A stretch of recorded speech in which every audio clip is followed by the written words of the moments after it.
The events of a single morning during my second year in Malka Planina epitomized a Bulgarian spring to me, and illustrated how I hovered on the periphery of two vastly different worlds. That brought to me via the internet and Dimka's. From dawn the day had a dreamlike quality. Everything glistened in the early light, raindrops on grapevines below my bedroom window, pegs on a washing line. But beneath its shining surface the air was already weighted with heat. Malka Planina was having a heatwave.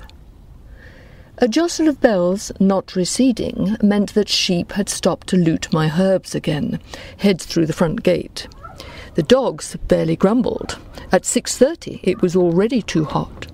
I was late rising, due to a night relishing the violence of rain which fell in cloud loads, though still failed to clear the air.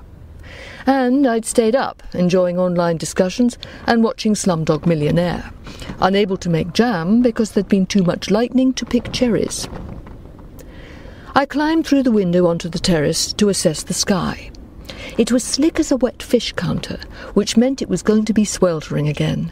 If they weren't picked soon, the cherries would turn into vinous jam by themselves. By 8, I was ready.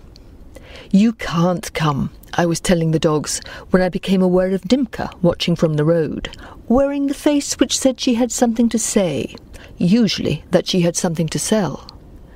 "What are you doing?" she called, a greeting I'd taken too literally when first in Bulgaria. All it meant was, "How's things?"